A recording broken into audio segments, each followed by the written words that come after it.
I think one of the first thing that comes to mind is this idea that people say, I have a right to do whatever I want, kind of like that subjectiveness we were just talking about. Kind of goes back to like the concept of liberty, this, where a lot of people have that idea that it's like, I have the freedom to do whatever as long as it doesn't hurt somebody else, Right.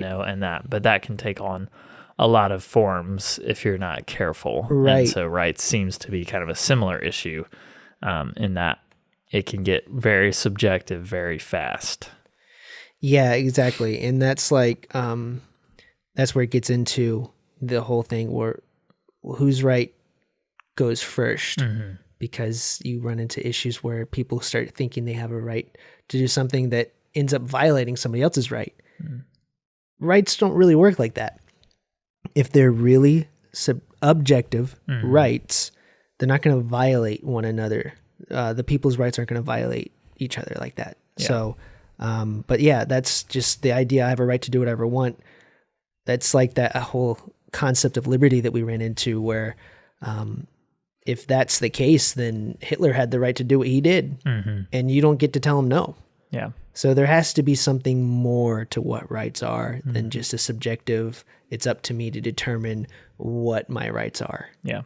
Yeah, and I feel like when you get into that kind of form of rights, you also can run into the things where it's almost like then everything becomes a right. Right. Right. Like I have a right to eat McDonald's 5 times a week, or I have a right to, not to get too controversial, but I have a right to make, a medium income every year, not to go too intense with Well, you talk about being controversial. Things, yeah. There are people that eat McDonald's more than 5 times a week. Yeah, this is true. Yeah. But you know what I mean? Like there's those things where it becomes, okay, well, if we are a society of rights, then I have to have all these things ensured to me at all times. Right. Otherwise, I'm not free, or I don't live in a free society. America's a tyranny, and that sort of thing. So where do we, like in recent memory, what are some of the political precedent or we've seen in the public sphere about debate over rights? Well, one of the biggest things that we've seen, and praise God it's been overturned, is the Roe v. Wade case. In that the Supreme Court kind of created, honestly, they almost out of thin air created this open-ended right to privacy. Yeah. And I say it like that on purpose, like open-ended. Because in the Constitution, we have the right to be secure in our persons, our effects, our property from unreasonable searches and seizures.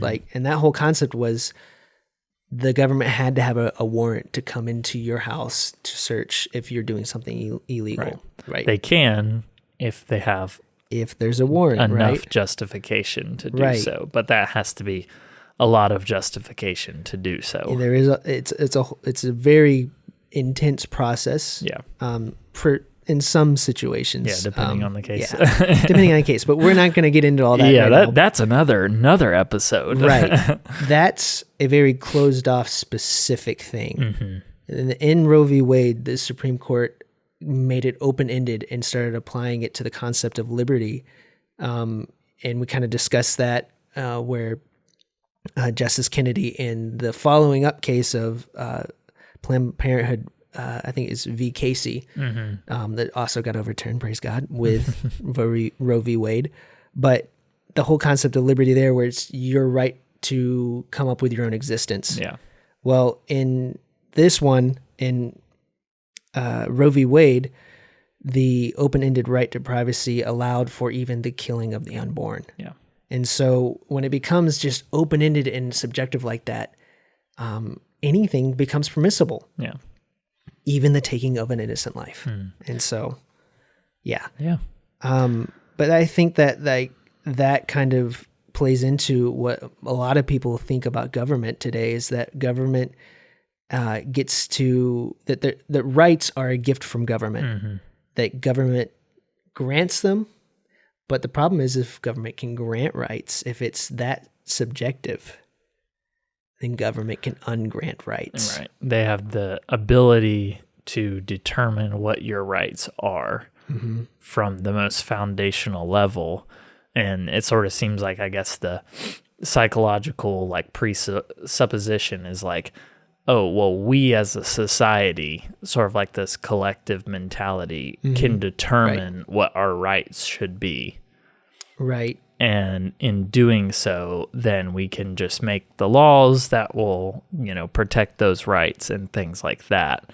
But as you kind of alluded to, that sort of runs into a little bit of an issue when it's just the government, by vote of the people or whatever elected official can just write and determine, now you have a right to this, now you don't have a right to this, etc. Right. And in that sense, like if it is this collective mentality, that's fine for more democratic societies.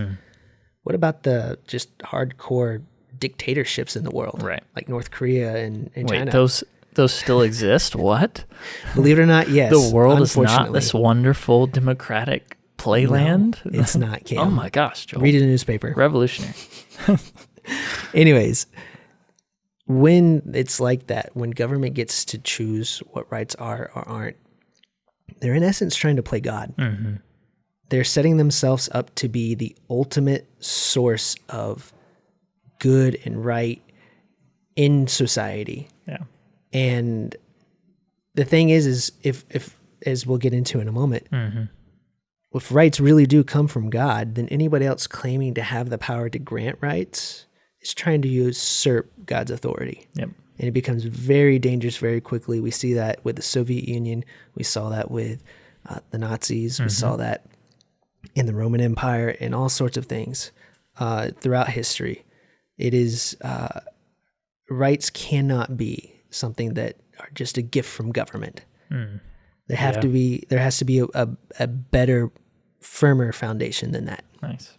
What are some of the other definitions out there? I know we kind of talked about, we went to like the most intense example in Roe v. Wade, but then sort of, I guess, in common culture or sort of like common knowledge, what are some of the kind of ideas floating around? I just Googled rights, just a definition of rights. Love Google. Well, Google's, sometimes. Yeah, it's all right. But the definition they use, they're pulling from Oxford Languages. Okay. It actually really surprised me. I was like, wow, this is almost there. Yeah, it's almost there.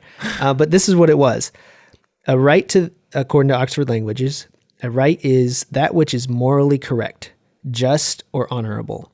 A moral or legal entitlement to have or obtain something or to act in a certain way, restored to a normal or upright position. Yeah. So that's pretty good. It sounds all right, but why don't you like that? So here's why I don't like that. There's no standard for who decides what the morally correctness of it is. Yeah.